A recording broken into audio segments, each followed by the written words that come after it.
السلام علیکم ورحمۃ اللہ وبرکاتہ۔ اشہد ان لا الہ الا اللہ وحدہ لا شریک لہ واشہد ان محمدا عبدہ ورسولہ۔ اما بعد فاعوذ باللہ من الشیطان الرجیم۔ بسم اللہ الرحمن الرحیم۔ الحمد للہ رب العالمین،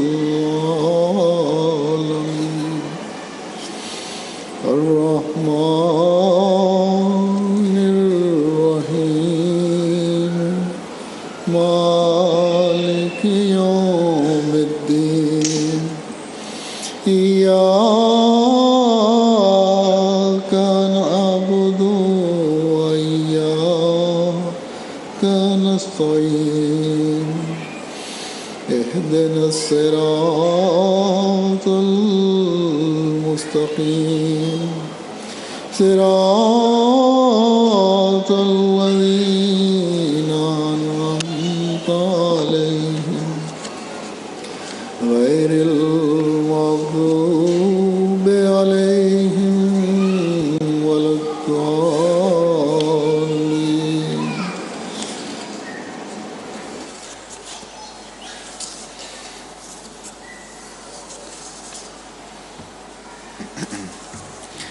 یا ایھا الذین آمنوا لا یسخر قوم من قوم عسى أن يكونوا خيرا منهم ولا نساء من نساء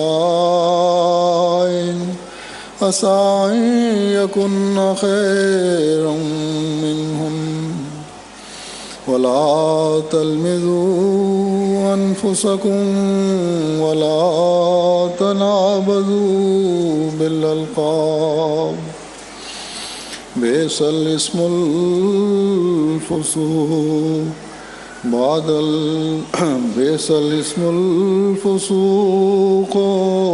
الإيمان، ومن لم يتب فأولئك هم الظالمون۔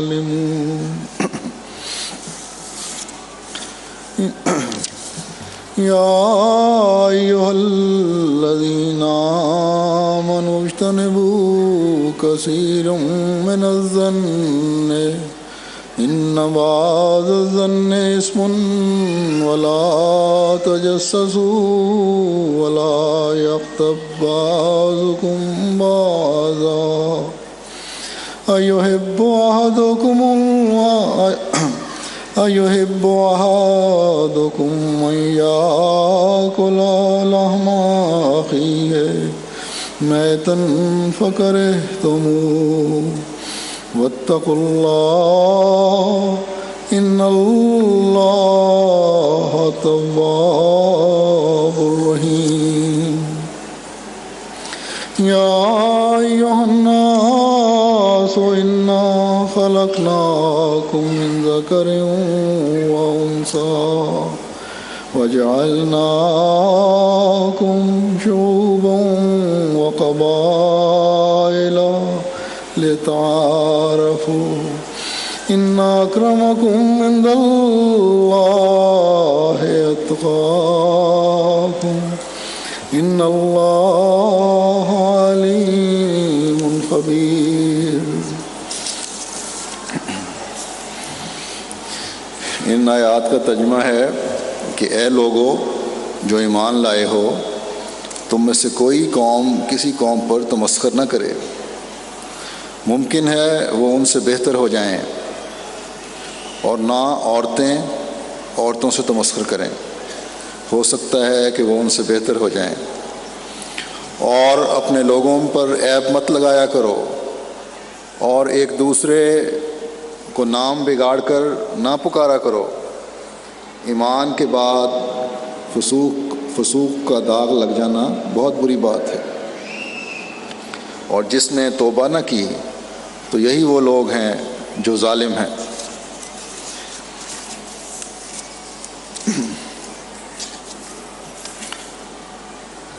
اے لوگو جو ایمان لائے ہو، زن سے بکثرت اجتناب کیا کرو، یقیناً بعض زن گناہ ہوتے ہیں، اور تجسس نہ کیا کرو، اور تم میں سے کوئی کسی دوسرے کی غیبت نہ کرے۔ کیا تم میں سے کوئی یہ پسند کرتا ہے کہ اپنے مردہ بھائی کا گوشت کھائے؟ پس تم اس سے سخت کراہت کرتے ہو، اور اللہ کا تقوی اختیار کرو، یقیناً اللہ بہت توبہ قبول کرنے والا اور بار بار رحم کرنے والا ہے۔ اے لوگو، یقیناً ہم نے تمہیں نر اور مادہ سے پیدا کیا، اور تمہیں قوموں اور قبیلوں میں تقسیم کیا تاکہ تم ایک دوسرے کو پہچان سکو۔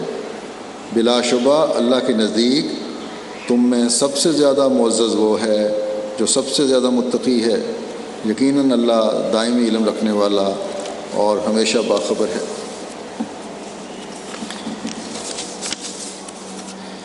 یہ ہے وہ بنیادی تعلیم جو اگر معاشرے میں رائج ہو جائے تو یہ دنیا بھی انسان کے لیے جنت بن جائے۔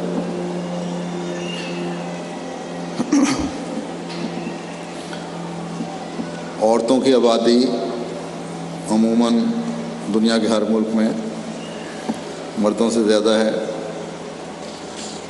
اگر عورت کی اصلاح ہو جائے اور تقوی پر قائم ہو جائے، معاشرے میں ایک دوسرے کے حقوق کا خیال رکھنے لگ جائے تو بہت سے فساد جنہوں نے دنیا کے امن کو برباد کیا ہوا ہے ختم ہو جاتے ہیں۔ اللہ تعالیٰ نے ہمیں یہاں بعض برائیوں سے رکنے اور تقوی پر قائم ہونے کی تلقین فرمائی ہے۔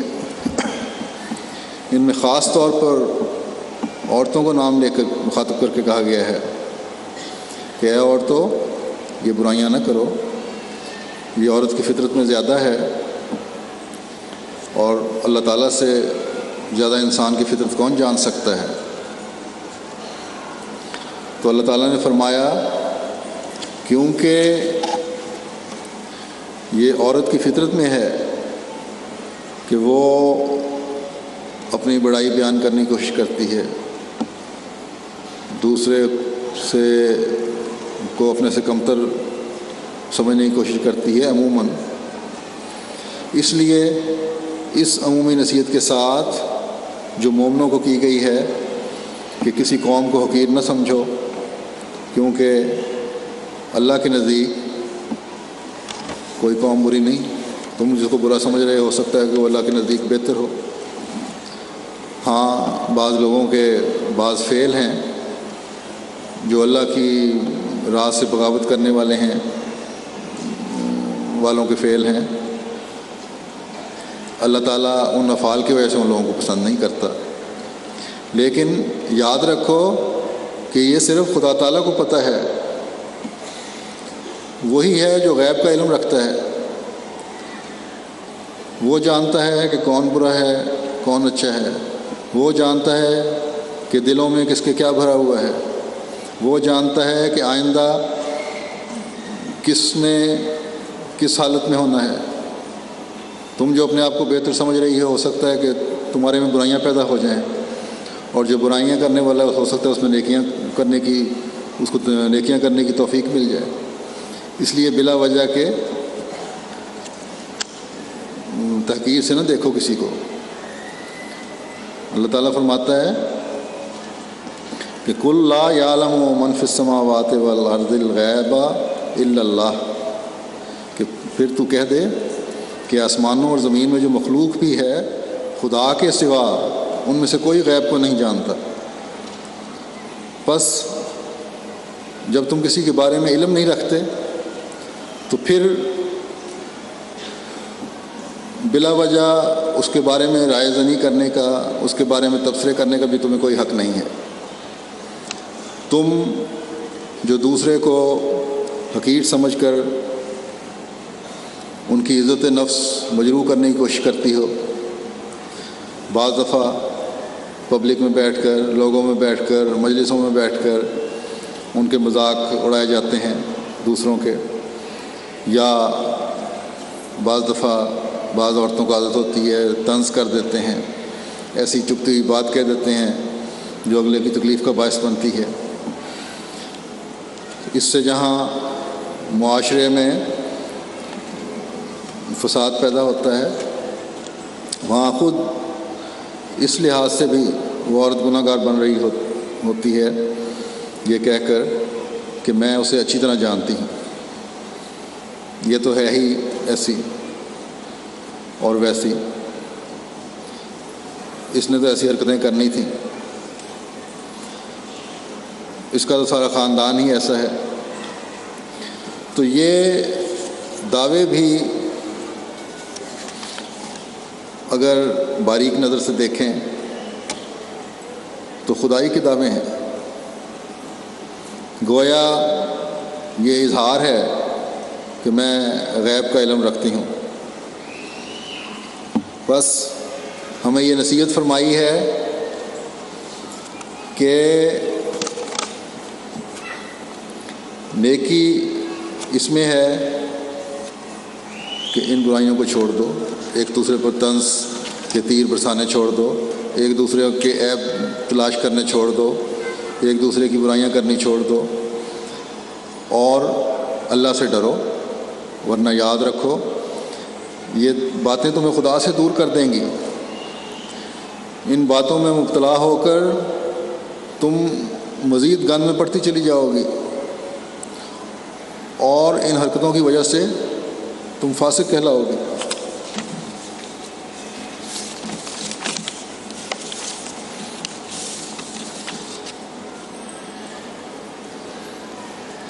پھر بعض نام رکھ دیتی ہیں، اس میں یہ بھی فرمایا گیا کہ ایک دوسرے کو مختلف ناموں سے نہ پکارو، ایسے نام جو دوسرے کو بگاڑ کے نام رکھے جائیں، یہ چیزیں بھی ایسی ہیں جو ایمان میں کمزوری کا باعث بنتی ہیں۔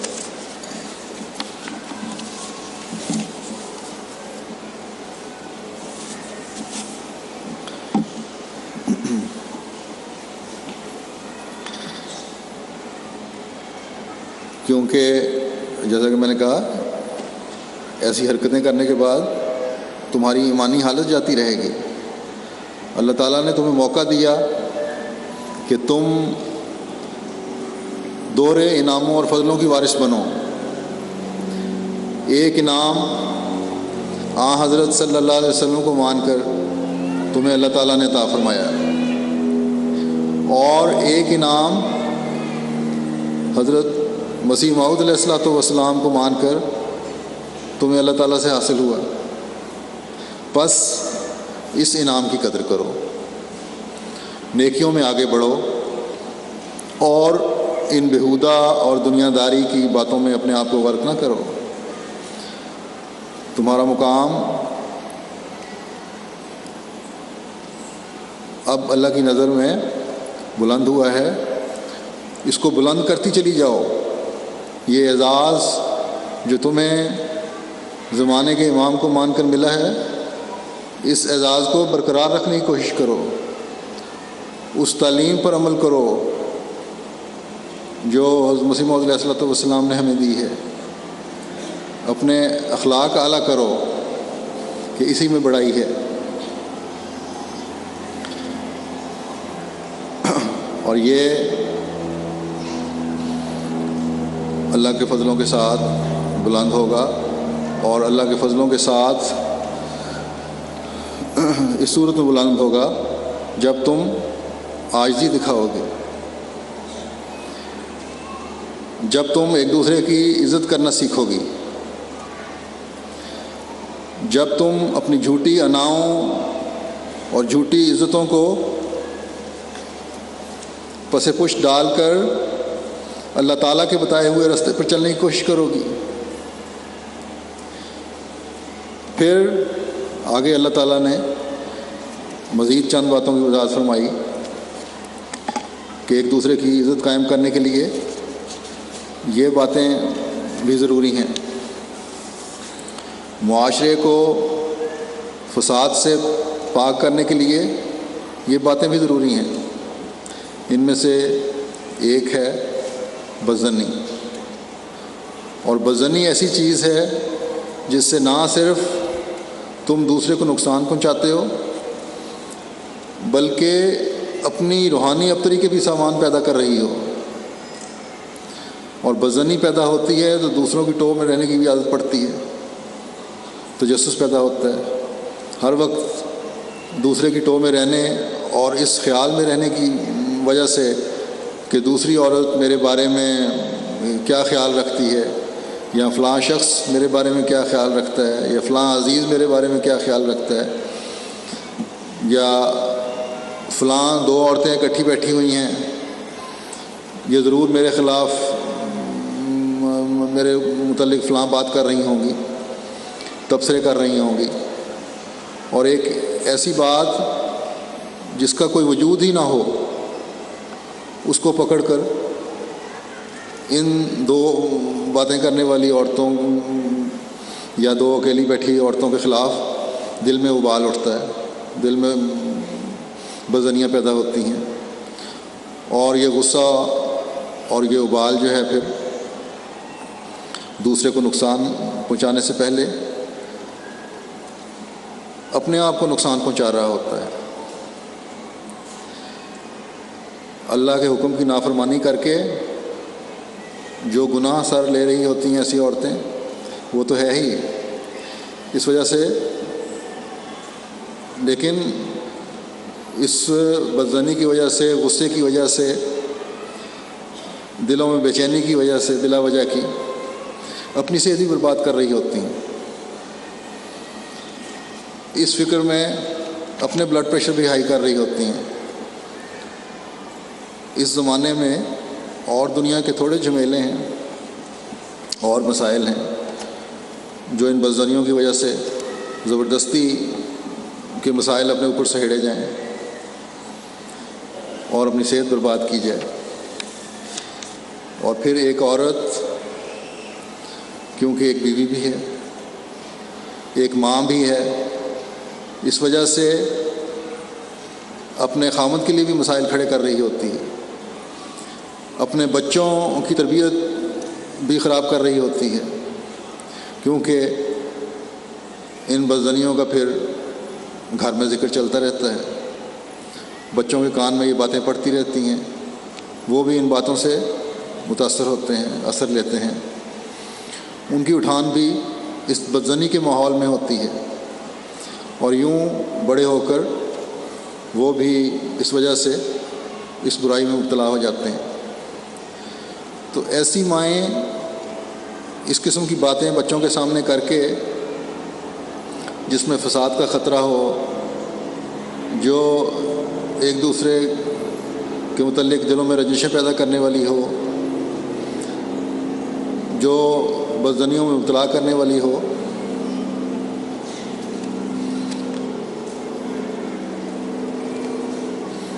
جن سے کدورتیں پیدا ہونے کا خطرہ ہو، جہاں اپنے بچوں کو برباد کر رہی ہوتی ہیں وہاں جماعت کی امانتوں کے ساتھ بھی خیانت کر رہی ہوتی ہیں۔ اللہ تعالیٰ نے ان بدظنیوں اور اس کی وجہ سے پھر جو دوسرے فریق کے بارے میں اس کے پیچھے باتیں ہوتی ہیں، اپنے گروپ میں بیٹھ کر یا اپنی مجلس میں بیٹھ کر جو تبصرے ہوتے ہیں اس کو غیبت کہا ہے، اور فرمایا یہ غیبت کرنا ایسا ہی ہے جیسے کہ کوئی اپنے مردہ بھائی کا گوشت کھا رہا ہے۔ اور کون پسند کرتا ہے کہ وہ اپنے مردہ بھائی کا گوشت کھائے؟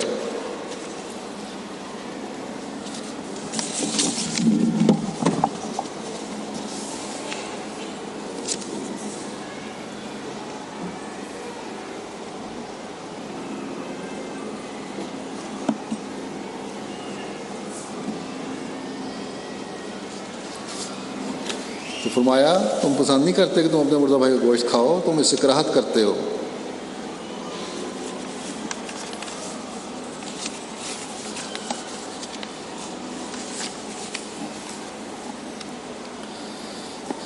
بس ان باتوں سے پرہیز کرو، ان سے بچو۔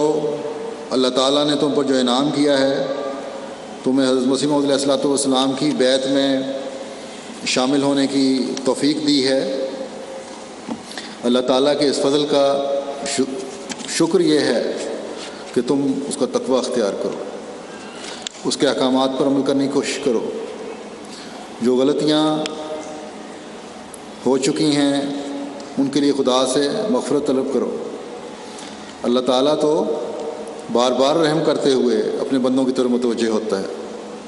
بس بد ظنی، تجسس اور غیبت کی بیماریوں کو ترک کرتے ہوئے ہر ایک کو اللہ کے حضور جھکتے ہوئے اس سے مغفرت کا طالب ہونا چاہیے، اس سے رحم مانگنا چاہیے، تاکہ اللہ تعالیٰ توفیق دے کہ تقوی پر چل سکیں۔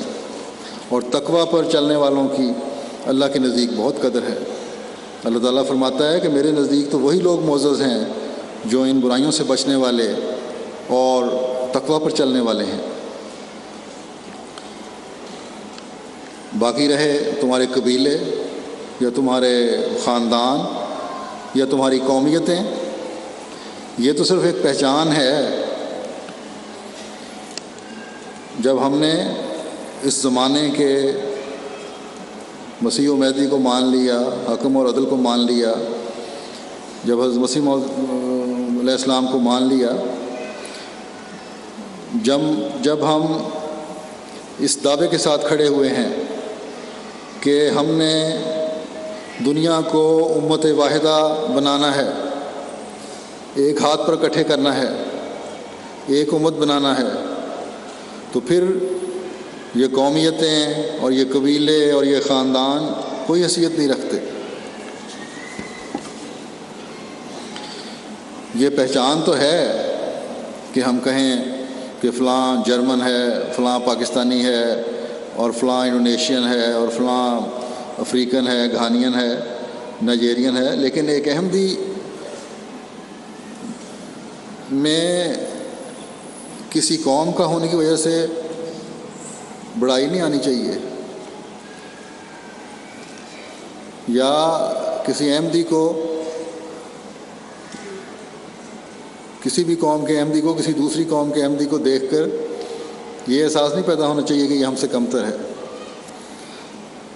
ایک پاکستانی احمدی کا کام ہے کہ ایک افریقن احمدی کو بھی اسی طرح عزت دے جس طرح ایک جرمن احمدی کی وہ عزت کرتا ہے، یا کسی دوسرے یورپین ملک کے کسی باشندے کی عزت کرتا ہے۔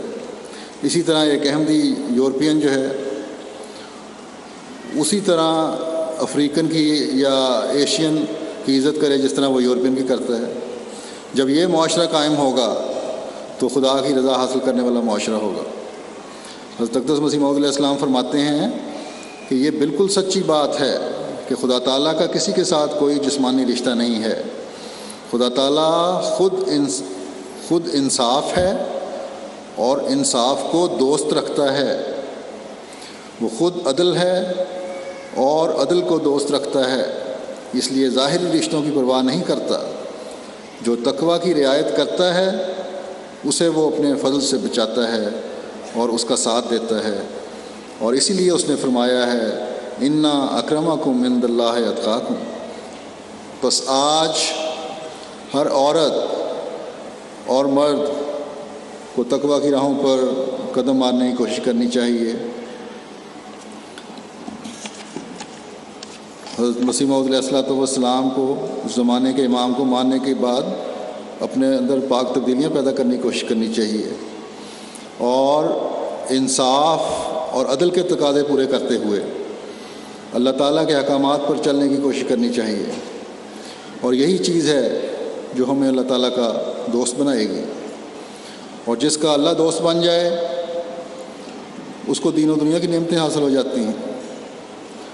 عورتوں کو، احمدی عورتوں کے لیے خاص طور پر میں اس لیے کہہ رہا ہوں کہ جیسا کہ میں ہمیشہ کہا کرتا ہوں کہ آپ کی گودوں میں مستقبل کی مائیں اور مستقبل کے باپوں نے پرورش پانی ہے اور پا رہے ہیں۔ اس لیے جب اللہ تعالیٰ کے بتائے ہوئے حکموں کے مطابق آج کی مائیں تقویٰ پر قدم ماریں گی تو احمدیت کی آئندہ نسلوں کا مستقبل محفوظ کر رہی ہوں گی۔ بس اس طرف ہر احمدی عورت کو غور کرنا چاہیے۔ یہ چند مثالیں جو ان آیات میں دی گئی ہیں، اس کے علاوہ بھی قرآن کریم میں مختلف جگہوں پر مختلف برائیوں کا ذکر ہے جن کو چھوڑنے کا ہدایت فرمائی گئی ہے، مختلف نیکیوں کا ذکر ہے جن کو اختیار کرنے کی ہدایت فرمائی گئی ہے، پر ان سب نیکیوں کو اپنانا اور ان سب برائیوں کو چھوڑنا ہر احمدی کا فرض ہے۔ اور آج میں آپ عورتوں سے مخاطب ہو کے کہتا ہوں کہ اگر آپ اپنے اوپر یہ فرض کر لیں کہ آپ نے ہر برائی کو ترک کرنا ہے اور ہر نیکی کو اپنانا ہے، تو آپ مردوں کی بھی اصلاح کا باعث بن رہی ہوں گی، بچوں کی اصلاح کا بھی باعث بن رہی ہوں گی، آئندہ نسلوں کی اصلاح کا بھی باعث بن رہی ہوں گی۔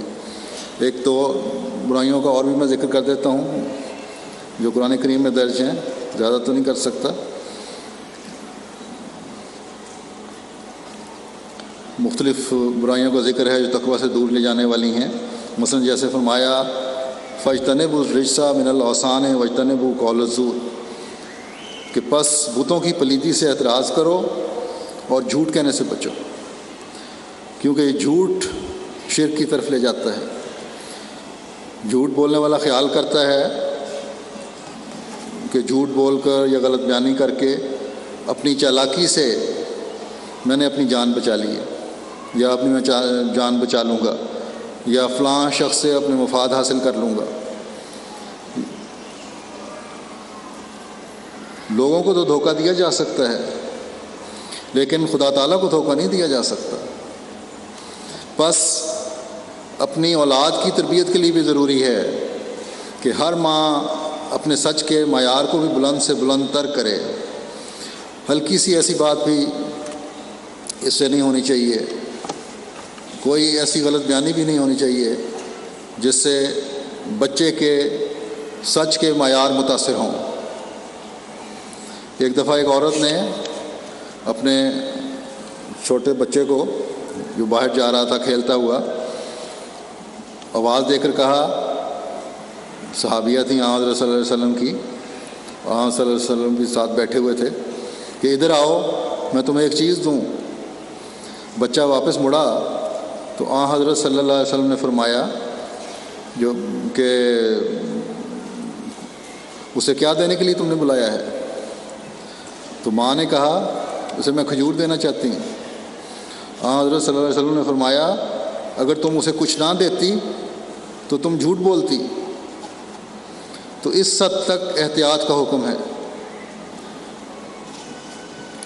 ہم اکثر یہ حدیث سنتے بھی ہیں، کئی دفعہ بیان میں بھی کر چکا ہوں اور بچوں کو بھی سناتے ہیں، لیکن جب اپنے پر موقع آتا ہے تو غلط بیانی سے کام لے لیتے ہیں۔ بعض کی تو یہ عادت بن جاتی ہے اور بن گئی ہے کہ وہ غلط اور جھوٹی بات کہہ جاتے ہیں اور احساس نہیں ہوتا کہ جھوٹ کہا ہے، بات کر دیتے ہیں، بات کر کے پھر اگر پوچھو اس سے کہ فلاں بات کی، نہیں میں نے تو کی نہیں، فوراً مکر بھی جاتے ہیں، یا یاد نہیں رہتا یا یہ احساس ہی نہیں ہے کہ سچ کیا ہے اور جھوٹ کیا ہے۔ تو یہ جو عادت ہے اس کو بھی ترک کرنا چاہیے۔ جو بات کہیں جیسے مرضی حالات ہو جائیں، جیسی مرضی آفت آ جائے اور مشکل آ جائے اور سزا کا خطرہ ہو، ہمیشہ سچ کا دامن پکڑے رہنا چاہیے۔ تو جب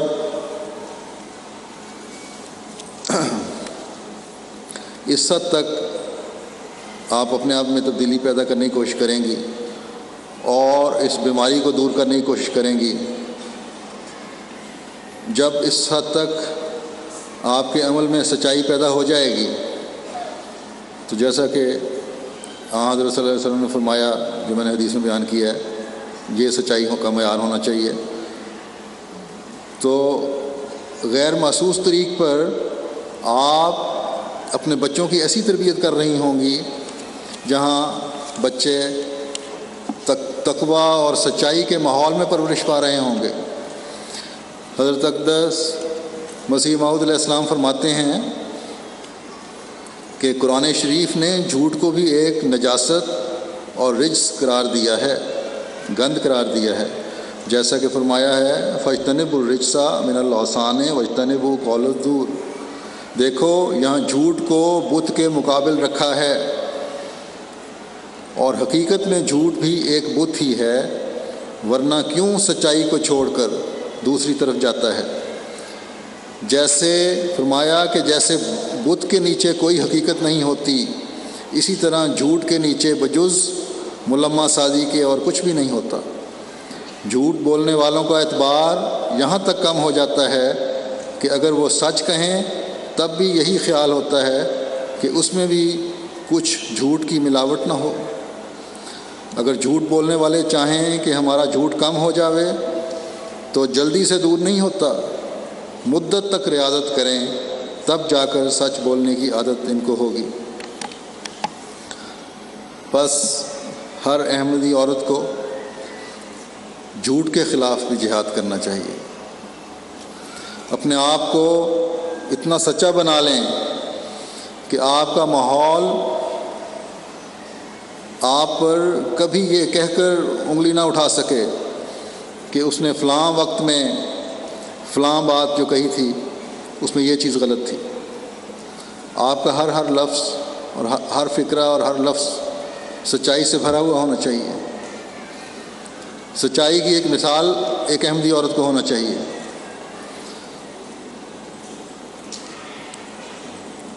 آپ کی سچائی کی دھاک اس قدر ہر ایک پر بیٹھنی چاہیے کہ ہر ایک آنکھ بند کر کے ہر ایک بغیر سوچے سمجھے آپ کی ہر بات کا اعتبار کرنے والا ہو۔ اس کو یہ سوچنے کی ضرورت ہی محسوس نہ ہو کہ اس نے کبھی غلط بیانی کرنی ہے۔ اس حد تک آپ کو سچائی کے معیار ہونے چاہیے۔ جب یہ معیار آپ حاصل کر لیں گی تو جیسا کہ میں نے کہا ہے کہ جماعت احمدیہ کی اگلی نسلوں کے معیار سچائی جو ہیں وہ بھی اس قدر بلند ہو جائیں گے جن کا کوئی مقابلہ نہیں کر سکتا۔ اور جب سچائی اتنی پھیل جائے جس کا کوئی مقابلہ نہیں کر سکتا، تو وہی دور ہوگا جب کوئی روک آپ کی راہ میں حائل نہیں ہو سکتی۔ آپ پھیلتے چلے جائیں گے اور بڑھتے چلے جائیں گے، اور کوئی نہیں جو آپ کے پیغام کو روک سکے، کوئی نہیں جو احمدیت کی ترقی کو روک سکے۔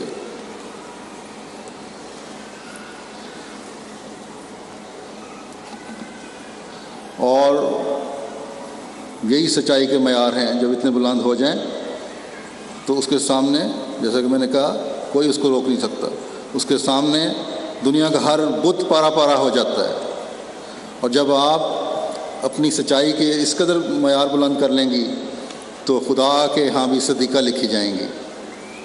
ایک حدیث میں آتا ہے، حضرت صلی اللہ علیہ وسلم نے فرمایا تمہیں سچ اختیار کرنا چاہیے، کیونکہ سچ نیکی کی طرف رہنمائی کرتا ہے اور نیکی جنت میں لے جاتی ہے۔ انسان سچ بولتا ہے اور سچ بولنے کی کوشش کرتا ہے یہاں تک کہ وہ اللہ کے ہاں صدیق لکھا جاتا ہے، اور پھر فرمایا جھوٹ بولنے والا کذاب لکھا جاتا ہے۔ اللہ تعالیٰ آپ سب کو یہ صدق کے معیار حاصل کرنے کی توفیق دے۔ اور کبھی ایسا وقت نہ آئے کہ اللہ کے ہاں کوئی احمدی عورت کذاب لکھی جانے والوں میں ہو۔ ایک بیماری جس نے معاشرے میں فساد پیدا کیا ہوا ہے خیانت بھی ہے۔ خیانتوں کا صحیح ادراک نہیں ہے، جس حد تک معیار بلند ہونے چاہیے وہ بلند نہیں ہوتا۔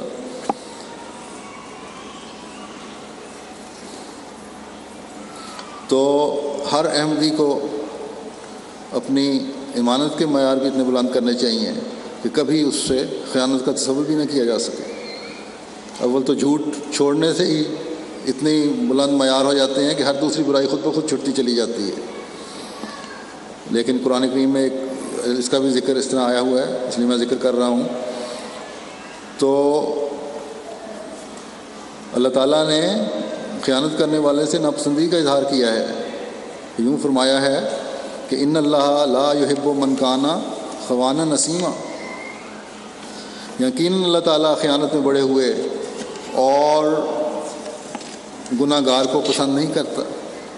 پس اللہ کا محبوب اور اس کا پسندیدہ بننے کے لیے اور اس کا دوست بننے کے لیے ضروری ہے کہ اپنے آپ کو ہر قسم کی خیانت سے پاک کریں، اپنے نفسوں کو بھی خیانت سے پاک کریں، اپنے آپ کو بھی دھوکہ نہ دیں، اپنے خامند اور بچوں کو بھی دھوکہ نہ دیں، اپنے دوستوں کو اور اپنے ماحول میں بھی کبھی دھوکہ نہ دیں۔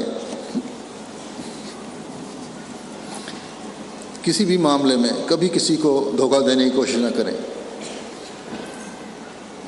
آپ کو اللہ تعالیٰ نے حضرت مسیح موعود علیہ السلام کی جماعت میں شامل فرما کر جو احسان کیا ہے اس کا تقاضا ہے کہ آپ نے جو شرائط بیعت رکھی ہیں، حضرت مسیح موعود علیہ السلام نے ایک احمدی کے لیے جو شرائط بیعت رکھی ہیں ان پر عمل کریں، ان کو پڑھیں اور غور کریں اور دیکھیں کہ کس حد تک اپنے وہ معیار حاصل کرنے ہیں اور اپنے آپ کو پاک کرنا ہے۔ اپنی بہنوں کے حقوق ادا کریں، اپنے ماحول کے حقوق ادا کریں، اپنے خامدوں کے حقوق ادا کریں، اپنے بچوں کے حقوق ادا کریں۔ جن پر جماعتی ذمہ داریاں ہیں وہ اپنی جماعتی ذمہ داریاں آسن رنگ میں ادا کرنے کی کوشش کریں۔ جو ملک کے قوانین ہیں اس کی پابندی کریں، اور ان سب نیکیوں پر نہ صرف خود قائم رہنا ہے بلکہ اپنی اولادوں کو بھی ان پر قائم کرنا ہے،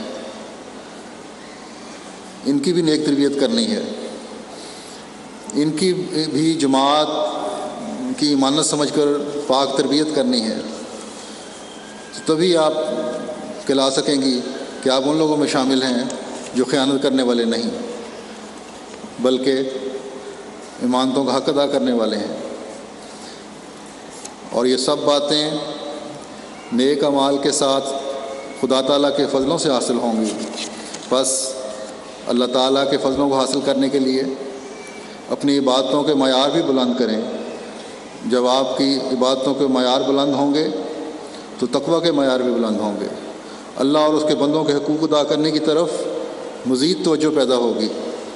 آپ کی نسلیں نیکیوں پر قدم مارنے والی ہوں گی، اور یوں وہ بھی آپ کے لیے مستقل دعاؤں کا ذریعہ بن رہی ہوں گی۔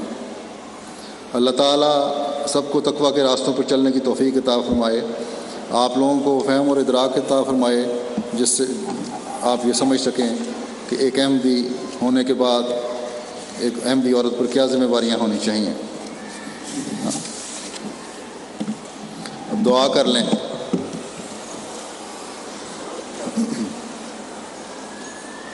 بڑی دیر سے آتے ہو۔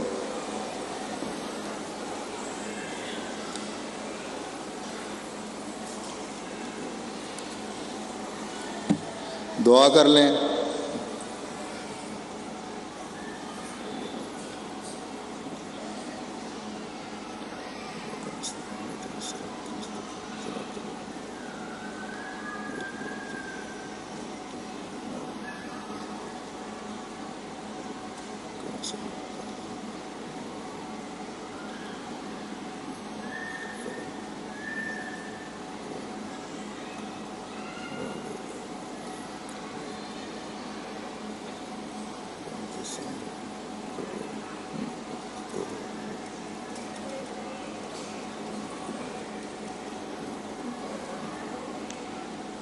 آمین.